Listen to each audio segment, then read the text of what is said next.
to the Dream Journal. From the studios of KSQD in Santa Cruz, the Dream Journal is a weekly show where we explore the power of nighttime dreams through conversations with dream experts and with you.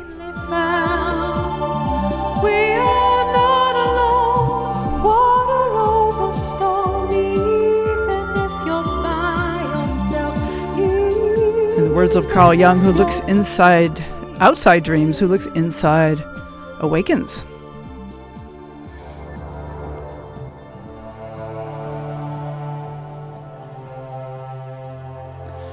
All right, this is called Simpleville. It's music created by Rick Kleffel. I am your host, Catherine Bell of Experiential Dreamer, and welcome to the Dream Journal. Kristen Kadi, or is it Carrie Lancaster? While going through her hypnotherapy training, today's guest had a past life regression that revealed her a previous identity. The Dream Journal is also a weekly podcast. Please subscribe, rate, and review. But most importantly, tell your friends. Archives are available at Apple Podcasts and Spotify, also at ksqd.org/the-dream-journal. And we are also on PRX. So if you subscribe there, look up the Dream Journal and maybe let your local community radio station know about syndicating the Dream Journal. You know, I'd love to get this out to more dreamers. My whole mission here is to get people talking about dreams. That is the most important thing here. Is there's something powerful about just speaking the dream, and it's magical. I don't understand it, but this is what I have observed. I have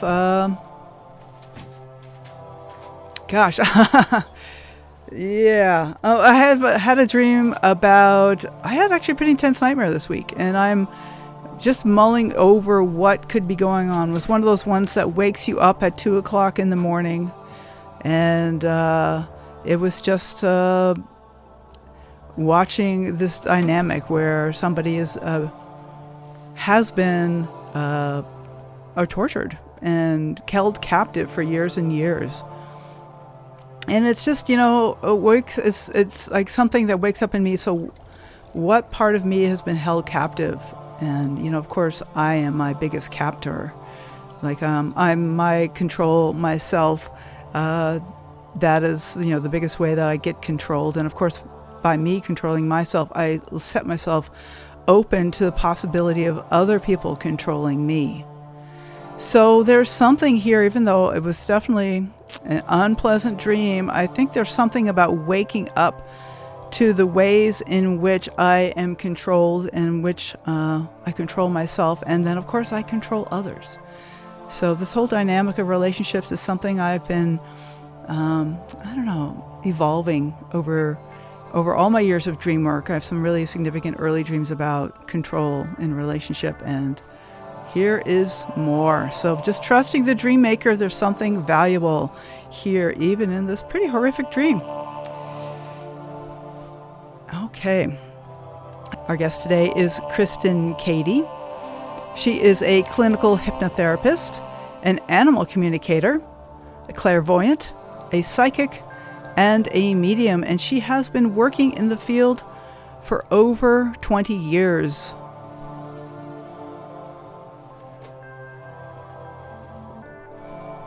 I can let you know that I first heard about Kristen Kadi on the Dreams That Shape Us show, and she has been a caller. She's called in a number of times to the show, which I always value. And she has a particular take on dreaming that is more on the psychic side than I am usually familiar with. And I appreciate getting all those different perspectives, since there are many different ways to look at dreaming. Welcome, Kristen Kadi. So glad to have you on the Dream Journal. So I've been happy to be here. Good. So why don't you tell us a little bit about some of your early experiences with dreaming? I understand that was a really integral part of your family life growing up. It was. It was. So, yes, so my mother used to ask us girls, there were 5 of us kids, but 3 younger ones, around the breakfast table what our dreams were, and she would kind of help us interpret the dreams. And so I got very interested in dream analysis at that time. And, but the other thing that was happening at the same time as a child was I was very much into art and drawing, and I would constantly draw a picture of a Victorian woman. Huh, really? Just over and over again, yeah. And in the big poofy dress and the little parasol off to the side and the hat with the feathers. And, I just thought, I'm just interested in that time period. I didn't really make much of it. Right. But I was very fascinated in Victorian art and jewelry and artifacts and just Tiffany glass, and just from a very young age. And I just thought, gosh, those dresses must have been so uncomfortable, but I kept drawing the dresses over and over again. And, and as I grew, my mother started getting me interested in hypnosis. So she would hypnotize me. Although I was good at gymnastics and horseback riding, I was really awful at team sports, like in gym and stuff in school. So she used to hypnotize me to be really much better at sports, and with the scripts that we had in this book, and it worked immediately. And I remember kids at school saying, how come I can't beat you anymore, like at badminton? Like you're like super good at it overnight. And I didn't tell anybody. I just kind of smiled, Yeah. So that was kind of fun. That would be hard to explain, I think. Well, yeah, back then it was a different time. People weren't as aware. Where did you grow up? What part of the country, and what environment was like a rural or suburban? Oh, it was, I grew up in Bremerton, Washington, in the Puget Sound, and it was just really pretty there, but it did rain a lot, and my mother had these giant gardens, and but then actually we had moved to Oregon when she got remarried to a new husband, and then I was transferred to this, different high school, which is, it's kind of challenging transferring to a brand new state and school when you're starting high school. So, so we started doing these scripts right about then. And in high school, we also had a teacher, a music teacher, who was very serious about teaching us to be good singers. And I was in both concert choir and jazz choir because I love to sing. And he used to just turn off the lights in this huge music room that was carpeted and have us lay down, and he would hypnotize us to be better singers. And wow. I don't know, I don't remember all the words he used, but he really wanted us to win some of these singing competitions against other schools and things, I'm a little alarmed by that, being hypnotized by a teacher. I know. Well, he was pretty unique. He was a unique teacher, artists and musicians. They're just a different kind of bird, True. And he had a real deep voice. He had a really, really great voice for hypnotizing people. And, he was very serious. If we sang off key, some days, I don't know why we would all sing off key for some reason, he would throw the music stand. He would get really super mad. Yikes. Scary. So he was, a little bit. Yeah, he was pretty intense. He was very serious about creating, the perfect choir.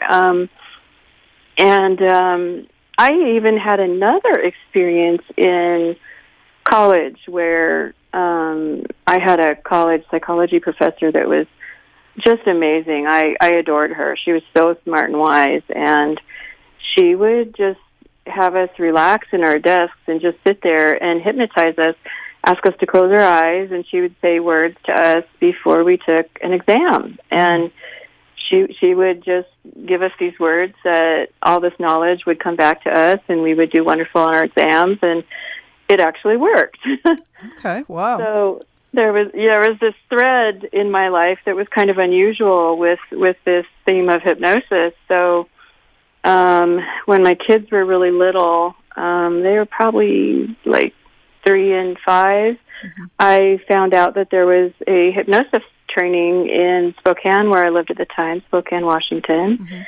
And so I signed up for it right away, and I'm like, oh my gosh, I don't have the money. I had just gone through a divorce and had these toddlers, and I was really poor and at the time, and I just went to this open night where she, was hypnotizing people to try to get them interested in the school. So I really liked her. I thought she was amazing, and again, she had that beautiful hypnotic voice. And so I told her, I said, well, I really can't afford it. And she said, that she needed a house cleaner. So I cleaned her house once a week for a year, and then my father had, in the meantime, during that year, he passed away. So there wasn't much in the will. I got $1,000, and that paid my other part of the school. Oh no! Okay. So I went to the school, and I just fell in love with the work. And a lot of our training. This was not a fly by night. We trained every week. Well, 1 or 2 weekends a month for a year, and sometimes other special classes we took. And one of the weekends was where we were going to learn about past life regression. And I was really excited because I've always believed in past lives, and so did my family. And we used to even play past life games when we were teenagers that our aunt taught us, where we would sit in front of a bathroom mirror and put a red light bulb over the mirror, and we would sit around. Usually, it'd be me and my sisters, my mom, sometimes my aunts and cousins, I think, did it once or twice. And everybody would focus on one person who would be seated and looking in the mirror. And you could really see their facial features change a lot. And, like, for instance, once when my mother sat down in a chair and we were all looking at her in the mirror, she was in jail. You could see jail bars around her, and it's so wild because everybody could see the same image. And, she had her hands holding the bars, and she had a really sad face. And the funny thing is in this current lifetime, my mother is terrified of the sound of jail doors closing. If she sees it on TV or... And she'll jump. If she hears a sound, she'll jump like she has PTSD. But there's no reason why she would, logically have PTSD for noises, So, so we used to play that, and it was quite a fun game. My little sister is blind in this life, sadly, and she can see a teeny tiny bit, but she has one eye that wanders off to the side. It's her real bad eye, and she can see a little out of her good eye if she puts something right by her face. And when she sat down in that chair when we were playing that game, I'm not kidding, she changed into a pirate, and she had a patch over her bad eye. No way. Wow. Yeah. Okay. And we were all like, "Oh my gosh, you're a pirate!" And she laughed, and her voice sounded different. It actually sounded like a deep, hearty pirate laugh. Like she got a big kick out of that. So they were really fun games. And so when I got to the past life training weekend, I was very excited for that. And our teacher, Judy, she would tell us, well, this could just be a metaphor. If you see a past life, it might just be a way of your mind showing you a metaphor for what you're going through now. She wasn't completely convinced of the validity of past lives, which kind of surprised me because she seemed like an open-minded person, but maybe she just hadn't had a real strong experience with that topic. So anyway, we got to the weekend, and we broke off into groups. The class was 12 of us, so we broke off into groups of threes about, and it was my turn to lay down, and two students were around me, and they regressed me to a lifetime that turned out to be Carrie. Okay. And this was my Victorian lifetime, and I knew that my name was Carrie, and I said, my name is Carrie. And they were asking me questions, and I was telling them, what was unfolding and what I was seeing and experiencing. And one of the biggest things I remember was I hated the corset. Just hated it. Yeah. And it hurt. It was very uncomfortable, and I was saying, like, oh, I hate this corset. It hurts when I breathe and everything. I mean, it was very uncomfortable. And another thing I remember was that I hated the fact that us women did not have very much of a voice in the world. It was the men making the decisions and having their meetings, and we had to be good women, good little women, and obey. And I really did not like that. I felt like I didn't have a voice.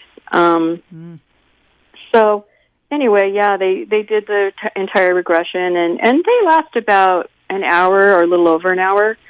And when they brought me back up out of it, they said, gosh, this seems so real. You should research it. And I said, well, I would need the last name and the approximate date and the city.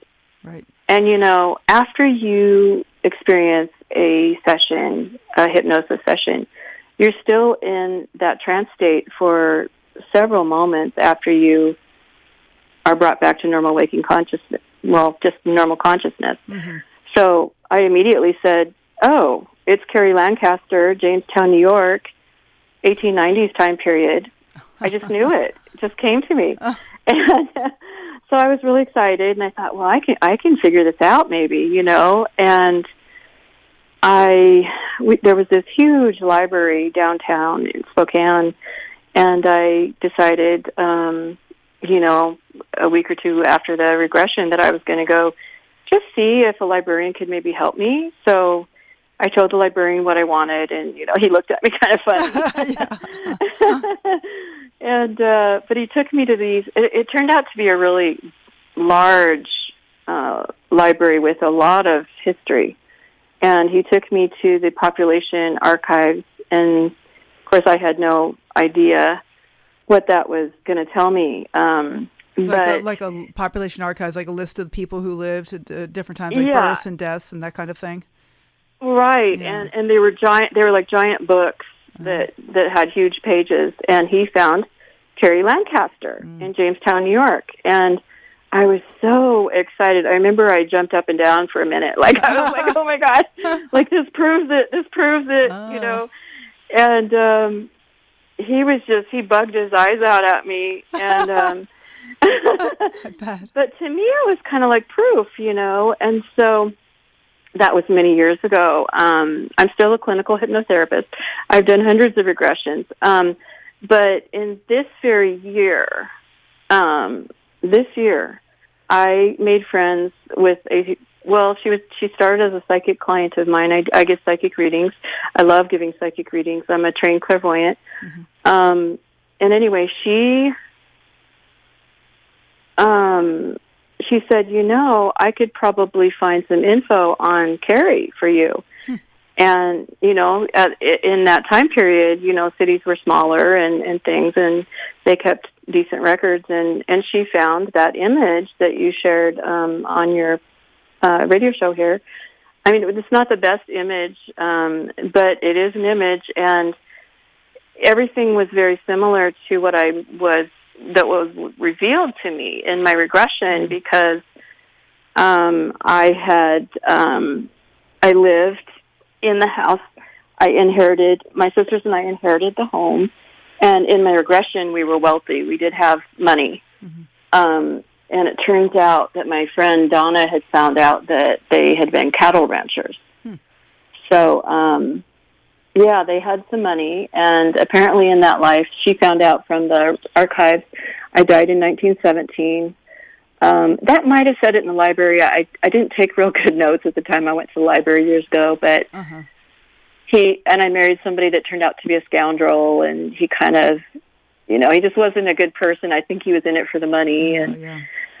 Yeah, so it was a whole revelation to actually see an image of myself from Right. a prior lifetime that was pretty recent, you know? And I do have that picture, and it'll be on the episode page when I release a podcast Yeah. on Monday. So it's really Cool. striking that you happen to have that picture. And there's two other women in the picture that I might have cropped out, but those are your sisters, I take it? That's okay. Actually, I think one was, well, I'm not really clear, but the funny thing is they also had the names of Carrie. It was like a favorite family name. So I think my mother was Ruby Carrie, and Ruby, for some reason in this current life, I've always really liked the name Ruby. It's always been like, that sounds so familiar to me. So Ruby was my mother. Right. Right. So you've mentioned that I guess I'm curious, like how this past life might be showing up in this life. You know, that you've mentioned that with your sister and your mother, that there were certain things that you couldn't really explain in this life that made more sense in terms of past life. Are there things that you understand about yourself better now that you know something about this? A little bit. Like, I'm a real stickler for manners, like more than most people. Like, I think that was drilled into my, that was the thing in the Victorian era. You had manners that were very proper. And the other thing kind of physically that stuck with me is I can't seem to quite take a deep breath. Oh, okay. And I think that's from the corset. That would be horrible to have something around your diaphragm at all times. Oh.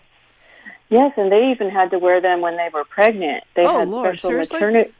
Yeah, they had maternity corsets that were a little bit different, but they were corsets. Wow. Yep. Okay. That's crazy. Okay. It is, and I had one son then, and apparently I have a great grandson who is looking for anybody related to his grandparents, who would have been me, and my friend was trying to convince me to contact him, but I don't have the courage, I'm like, what am I supposed to say? Right.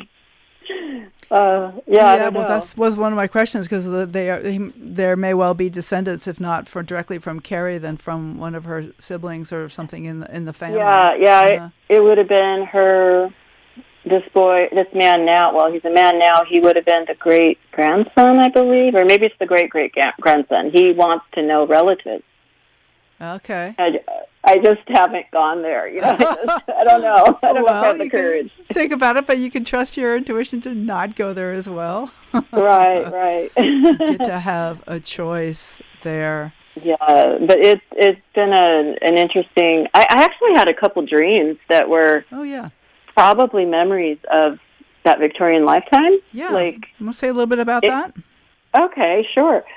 So one of them was in my dream, I was lined up with these other women, and we were all wearing our Victorian era stuff, dresses and everything, and we were outdoors, and we were seated on it was either a low cement wall or a rock wall. We were all lined up for it. There was probably a professional photographer taking our photographs, and there was about maybe 10 of us, and we were like under this big, beautiful, giant tree. It was like in the city. Mm-hmm. And then I just remember waking up thinking, that happened. That was a real event. It just had a different quality to it. And then we had rearranged ourselves for another professional photograph in that same dream along a long set of cement stairs where we were photographed. So it must have been a special event, or I'm not really sure. Right. Right. And just another brief dream I had was another time when I was a teenager, before I really knew, why I was having these Victorian things happen. I had just a brief dream where I saw a tapestry in my dream, and it was a dark red tapestry that was woven with Victorian people depicted in the tapestry, and I had brought it to my mother, and I was showing her. I was like, oh, look, this is that Victorian life. I was so happy. Look, we were so happy. And it just was a brief kind of snippet dream. Right. Yeah. Interesting. There's something I love about this, that it's like an everyday person. So often you hear about, in past life I was the Queen of Sheba. I was the general of an army or something. But this is just an everyday life, which is so much more likely that's going to happen. Yeah, most of us probably weren't anybody famous. Right. Although I did get, during that regression weekend, I did have another regression where this one was kind of scary because I went right to the death scene, and I was beheaded. Ooh. And they were picking up my head and putting it in a basket. I guess that's what they did sometimes after the beheadings, and I believe that I may have been one of the King Henry VIII's wives. Huh. Okay. Because I could see him in that regression. I could see him eating at the big banquet table, like turkey legs, and I thought, he's gross. I can't stand him. I hate him. He's not nice. And so apparently, I mean, either it was him or it was another castle lifetime that was just like that. And I looked it up later, and I'm like, why would a head be put in a basket? And I found out that that's where that term came from. You're going to hell in a handbasket. Oh, or you're a basket case? Oh, no. I don't know. I'm not sure about that one. But going to hell in a basket? Yeah, because the person that they were beheading, they would figure they were a criminal or they'd done some injustice, so they were going to hell. Okay, right. Yep. Thought that was interesting. Oh, wow. Oh, my goodness. Okay, well, Katie, this is Kristen Kadi. That's okay.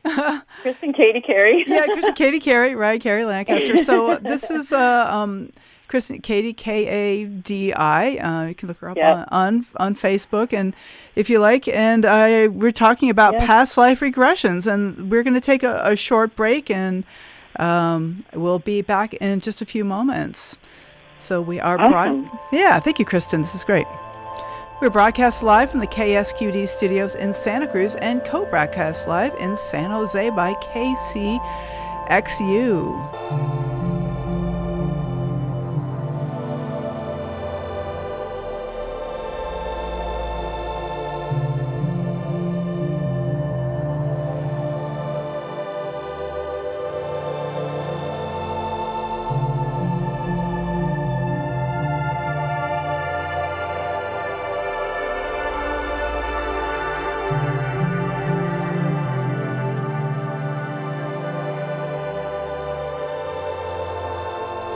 Welcome back to the Dream Journal. Next week, we'll be talking with Santa Cruz local Celine Kuman Vega. She is all about movement, trained by Marion Woodman.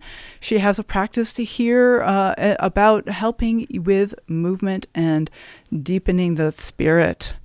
So, Kristen. Well, I'm curious, have you ever been hypnotized? I have indeed. In fact, I actually did a past life regression with a local woman here named Savarna Wiley, which was very, very interesting and extremely helpful. It was. So I actually have had some experience with this. That's very cool. Yes. So it's something that I don't know if I even matters whether I believe in it or not. It's like dreams. Like it doesn't really matter if I believe in them or not. That if there's something helpful, then they're helpful. Period. And it doesn't. That's right. So and hypnosis as well as dreams both deal with metaphor. Yeah, very true. And I think that there's something about waking life. Like, do we really even know what's going on with the way we think about our past and think about what's going on in the world? So much of that is metaphor.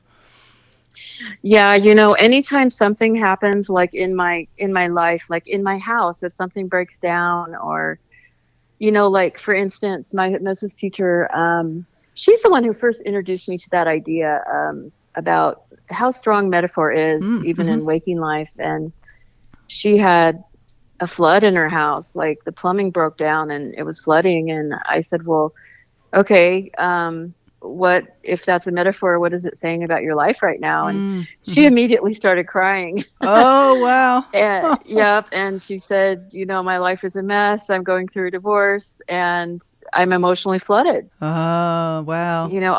All that toxic stuff coming up or whatever. So everything, I always look at it as a metaphor. Mm-hmm. Right, right. It's a fun uh-huh. thing to do. Absolutely. Yeah. Do you have some more examples? I'm loving hearing some of your stories. Oh, okay. Yeah. Let me think. Well, I could talk about. Okay, so I have hypnotized like hundreds of people Uh, over the years, and I love the work.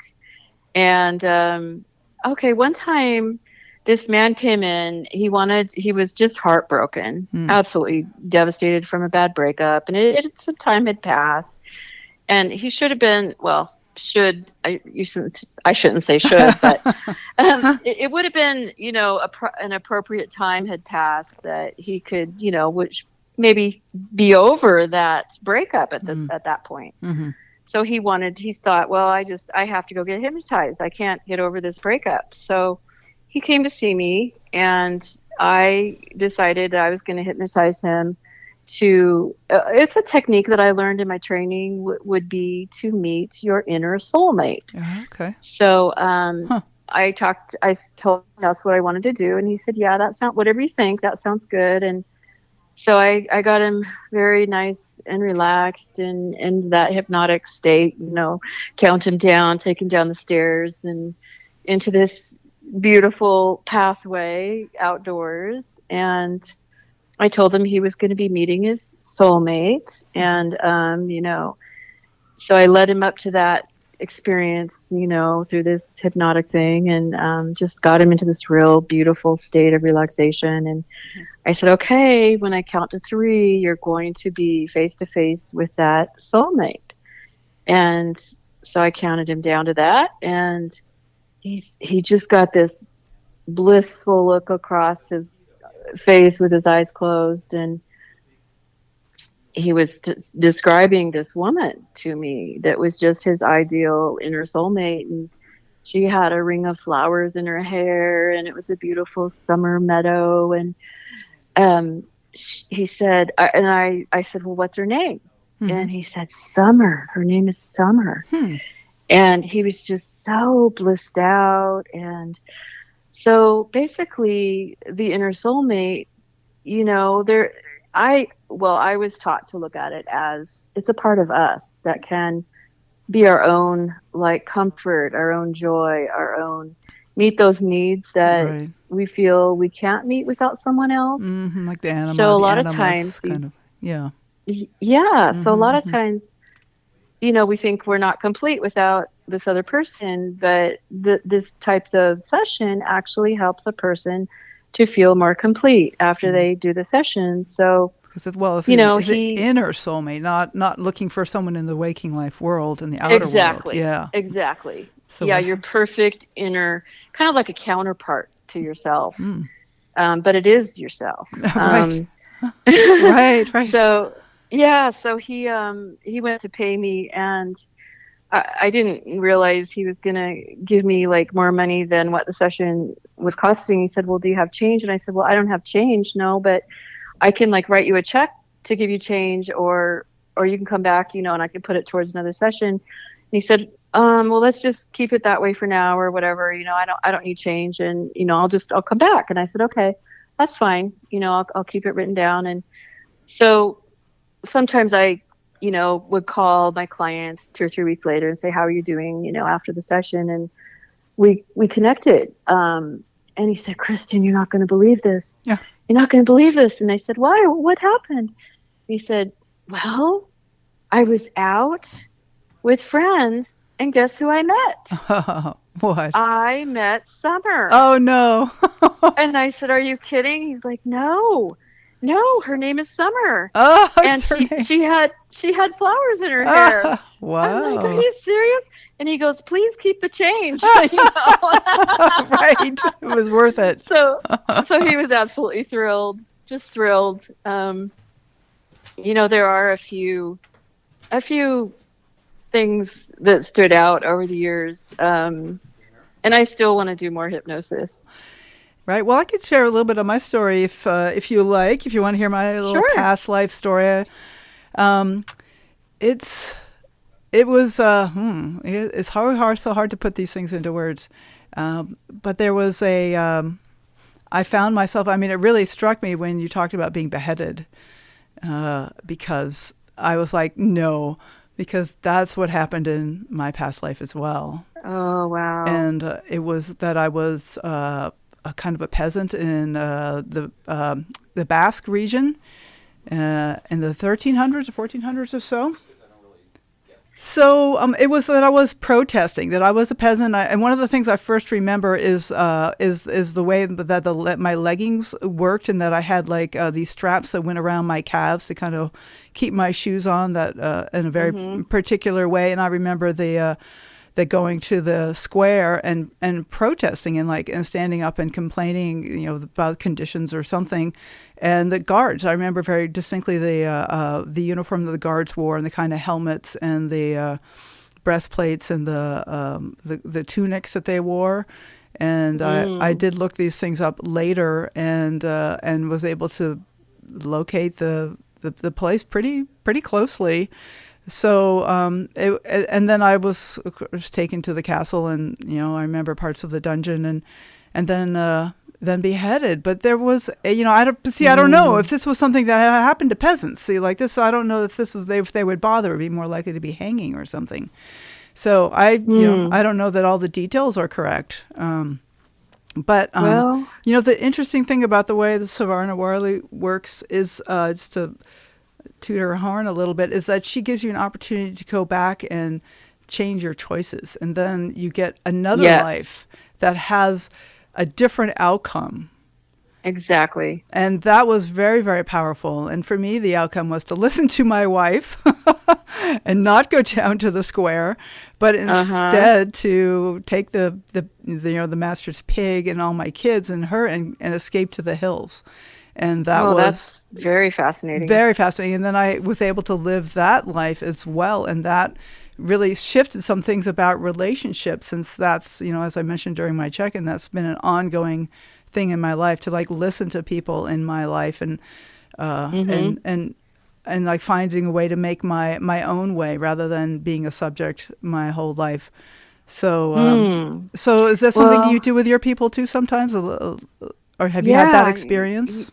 Exactly. Yeah. And you just said, now that you're listening to people more in your life, and that's just what you do on the radio show, don't you? You listen to people. Oh, right. Very good. Okay. Yeah, I just great made connection. that connection. Oh my goodness. So, oh my goodness, I have to say, we have a caller from Carrie from Virginia. Can you? Great. Just like Carrie Lancaster from Virginia. Here is a Carrie from Virginia. Are you there, Carrie? Can you hear us? Yes, and it's actually Terry, but it's Terry. Terry on the phone. Oh, okay, it's hard to say. Well, I just thought that was an interesting synchronicity going with the past life. I can't hear Terry very well. It's real faint. Okay, that might be the part of the problem of doing the aux too, is that it seems like you can't hear our caller. So, Terry, I'm afraid I'm going to have to kind of repeat what you say so that Kristen can hear it. So if you can just, I think we'll just go with that. Okay, certainly. So I had a dream when I was younger. A dream when you were younger. Yeah, it was a very disturbing dream to me, and disturbing. I was stuck in a vehicle, and I had someone with me, but I couldn't see who the other person was. So you were stuck in a vehicle, somebody was there, but you couldn't see who it was. Mm-hmm. And the vehicle was on fire. Oh, the vehicle's on fire. Oh, Lord, okay. Yes. And it was just a very, very intense dream. Yeah. And I was afraid of fire as a kid. I had a healthy respect for it, but I was always obsessed with fire escapes and keeping a glass of water by my bed as if that would really help. Okay. But in my mind, it did. So afraid of fire and obsessed with fire escape and keeping a glass of water by your bed to help in case a fire breaks out, I guess. Yeah, that was my thought anyway. Right. Mm-hmm. And, I had told some people about the dream at the time, but even though the dream was very vivid and it stood out in my head, and it was always in my memory, my son, after I had kids, he was probably somewhere between 5 and 8 years old, and he came to me and he said, I had a dream that I was in a car fire with you. So, it really freaked me out. And I went to a medium that was near where I lived at the time in Maine. And I said, my son and I both had this dream, but I didn't tell her what it was because, I didn't want to lead anything, and have it come from that. Right. But I just said, we had this really scary dream. And she said, it was from a past life. She said, but it wasn't a vehicle. She said, you were in a house. You owned a saloon, and women didn't own saloons back then. It was not looked upon as a good thing, and they set the saloon. Somebody set the saloon on fire, and you and 2 children died in the fire. Oh wow! Yeah. And you said you're very afraid of fire. I was. Yeah. Yes. Yes. When I was young, but I think it was just a carryover. Right. So, I have a healthy respect for it now, but I'm not afraid of it now. And Terry, let me ask you: did it help to when you had this information from the medium? Did it help you in your current life to make sense of some things and maybe to be a little less afraid of fire, just to know that it was from a previous life? It did. It really did, because I was afraid after he had the same dream that maybe it was something that was upcoming. Oh, right. So you're glad it's not upcoming. Of some type. Yeah, Yeah. It's from the past. So that, okay. Yeah, and that helped me put into perspective why I was so scared of fire. So it made me less so. Okay.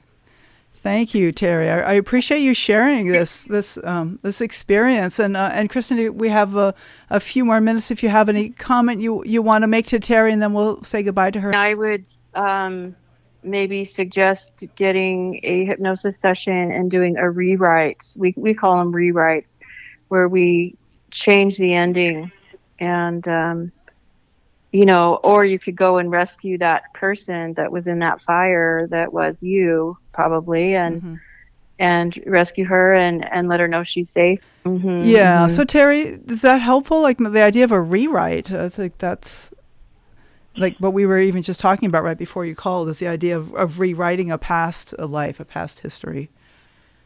Yeah, that's definitely something that I would consider. Okay. Thank you so much for calling, Terry, and thanks for being a Dream Journal listener. Yeah, thank you. All right. So Kristen Kadi, I'm just going to spell Kristen, and then Kadi is Kadi. I'm so glad to have you on the show. I wonder if you have any final thoughts and encouragements. I think that we are multifaceted beings, and I don't believe there's any fear or anxiety that we have that is not due to something. Mm-hmm. I think there is always a reason. Mm-hmm. And it's pretty enlightening. I don't know if anybody, any of the listeners have considered doing hypnotherapy. I had so much growth when I got to receive a bunch of hypnotherapy from my training and trading with other hypnotherapists. I think there's no other better way of healing than hypnotherapy, and through dream work. Dream work is similar, because we're in both cases, we are accessing our subconscious mind, where all the gold and all the treasures lie. And the scary stuff, yeah, it's scary, but once we face it, it can transform. Right. So that's the exciting thing about both dreams and hypnosis. You get to, the kind that I learned is called alchemical hypnotherapy. Okay. In alchemy, you transform a base metal into gold, and we get to do that with hypnosis and with dream work. So I love them both. They're both my favorite things in the world. Thank you so much, Kristen. It's so good to hear from you, and hopefully you'll get to call into on some other shows when our phones are behaving a little better than they are Yeah, today. we're having issues on my end too. We're having ice storms, and the power went out midway through the show, and I kind of paused and went, "Oh no, my power's out." Wow. Okay, that's a lot. All right. Well, take care, Kristen. You too. Thank you so much for having me on. All right. Bye now. Bye. All right. Well, thank you for listening. The Dream Journal is produced at the studios of KSQD in Santa Cruz. We are live every Saturday morning at 10 a.m. Pacific at ksqd.org. So you can email me at Catherine@ksqd.org, KATHERINE@ksqd.org. And you can follow Experiential Dreamwork and hashtag the Dream Journal on Facebook and Instagram to find out about upcoming shows. So I'd like to thank Rick Kleffel, Tony Rosimano, Eric Nelson, all the people running around behind the scenes trying to get some great content to you. So tomorrow morning when you wake up, take a minute to write down your dream and bring it to the next Dream Journal.